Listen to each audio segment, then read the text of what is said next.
अंधेरे की दुनिया में आपका स्वागत है, जहाँ हर कहानी एक चीख की तरह गूंजती है। मैं हूँ प्रिंस और आप देख रहे हैं हॉरर फ्लिक्स ओरिजिनल्स। आज की कहानी काली सुहागिन की है। एक मासूम लड़की जो अपने ही शादी के दिन एक ऐसी साजिश का शिकार हुई कि मौत के बाद उसकी आत्मा बदले की आग में लौट आई।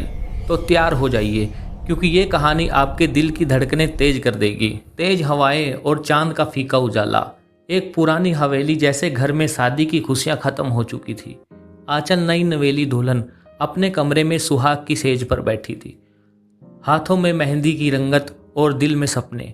वह अपने पति रमेश का इंतजार कर रही थी, लेकिन दरवाजे की चरमराहट ने उसके सपनों को चीर दिया। रमेश अंदर आया, लेकिन उसके चेहरे पर ना प्यार था न अपनापन, बस गुस्सा और नफरत।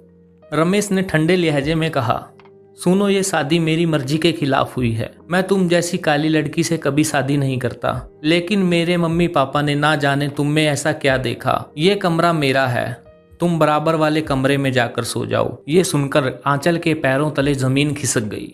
उसकी आंखों में आंसू आ गए। जिन सपनों को लेकर वह आई थी वे एक ही झटके में टूट गए। आंचल चुपचाप कमरे से बाहर निकली, लेकिन तभी उसे सीढ़ियों के पास हंसी की आवाज सुनाई दी। उसने देखा उसके सास ससुर बैठे दहेज का सामान गिन रहे थे। ससुर हंसते हुए बोला, देखा कितना दहेज मिला है, हमारा तो घर भर गया। अमीर घर से रिश्ता जोड़ने का यही फायदा होता है। सास ने कहा, पैसे तो ठीक, लेकिन इस काली कलमुही से कैसे पीछा छुड़ाया जाए। मैं तो अपने रमेश की शादी किसी सुंदर लड़की से करवाऊंगी। ये सुनकर आंचल का दिल रो पड़ा। वो जिसे अपना घर समझने आई थी, उनके लिए वह सिर्फ पैसे का साधन थी। सुबह होते ही सास ने ताना मारा, बहू अपने मायके फोन कर, तेरे पग फेरों के लिए आज ही चले जा, हम तेरी मुंह दिखाई नहीं कर सकते। आंचल ने मजबूरी में अपने पापा को फोन किया। पापा उसे लेने आए, लेकिन घर जाकर आंचल का चेहरा खामोश और दर्द से भरा था।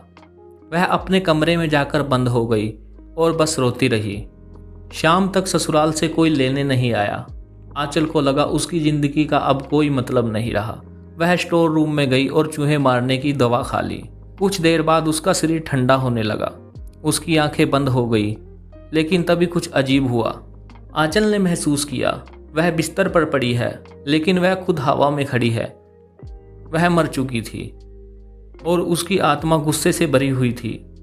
आंचल की आत्मा ने अपने ससुराल की ओर रुख किया।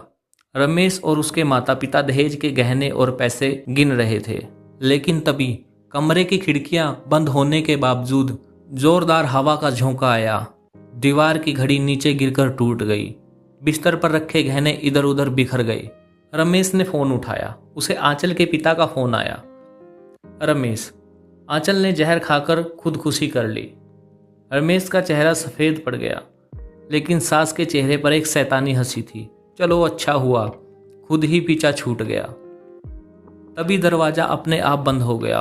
पूरा कमरा अंधेरे से भर गया।